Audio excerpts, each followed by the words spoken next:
Hi, good evening everyone.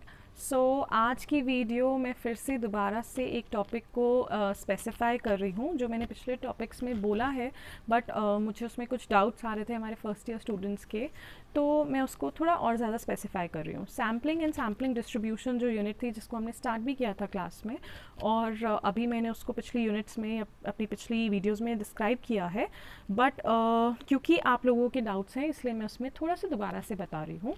Now, when we collect the data, now this data means it can be qualitative as well as quantitative. Qualitative का मतलब होगा कि उसमें numbers नहीं होंगे, but उसमें आप descriptions देंगे, तो description can be beliefs or anything else. तो क्वालिटेटिव हो या क्वांटिटेटिव हो, अगर आप डेटा कलेक्ट कर रहे हैं तो आपने वो डेटा कहाँ से कलेक्ट करना है। Either you will be collecting it through census or you will be collecting through sample. Now when you collect your data through census, it means the entire population or the universe will be your set, whereas when you will be collecting this information from a sample or a part of that population or the universe, then it is called as a sample. Now when you have to pick this sample, again we have various ways of picking this sample. How will we choose that? This will be continued today in the next video, which is how to do the sampling. So what are the ways of selecting a sample, whether a probability method of sample or non-probability method of sample. Now whether you are taking the data from the primary source or from the secondary source, where primary means that the data will be taken from the primary survey, which is first hand, whereas secondary source, as the word suggests, it means that it will be a second hand data. जब आप इस data को collect करते हैं, जब आप information gather कर रहे हैं, तो आप जब जिस चीज़ की इंफॉर्मेशन आप गैदर करते हैं उसको हम बोलते हैं वेरिएबल। अब ये वेरिएबल क्या होता है? When this variable is defined, usually in statistics or economics we refer it as x and y.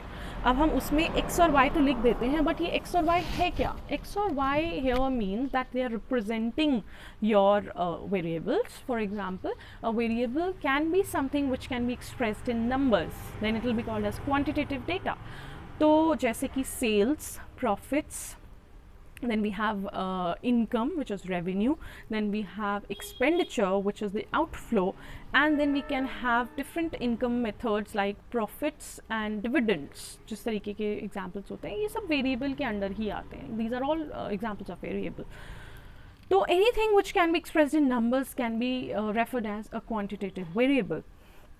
अब जब आप ये डेटा कलेक्ट कर रहे हैं, तो अगर तो सब जितने भी पॉपुलेशन में लोग हैं, जितने भी यूनिवर्स में लोग हैं, उस पॉपुलेशन को अगर आप कंसिडर कर रहे हैं तो हम उसको क्या कहेंगे कि it is an unbiased method of sampling, and it is unbiased method of selection, which means everybody and anybody in the population is representing the data set.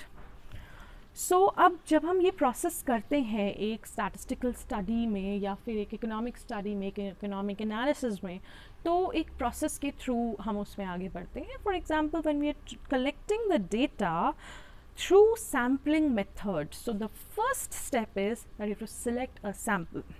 Now once we select this sample, then what do we do? Through our questionnaire we'll be collecting the information from this sample.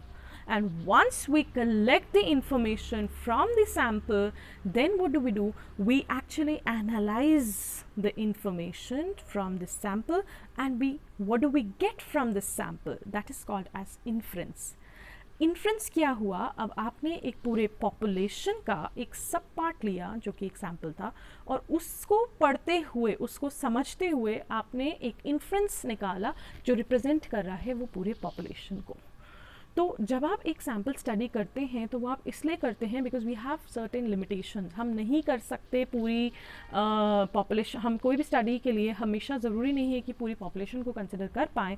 तो हम एक sample study से हम inference निकालते हैं कि पूरी population भी उसी तरीके की एक मतलब रिप्रेजेंटेशन देगी.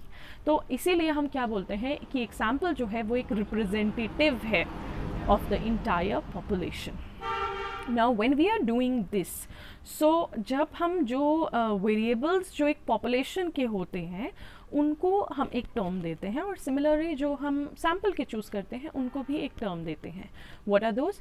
सो for the population they are called as parameters, and when we talk about the sample they are called as statistics.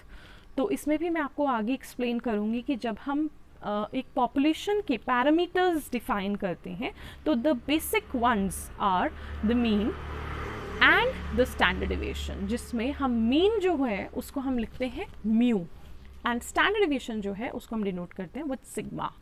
Similarly, for a sample where we refer the variables as statistics, so how do we denote them? For a sample, the statistics referred as mean, we denote it with x bar.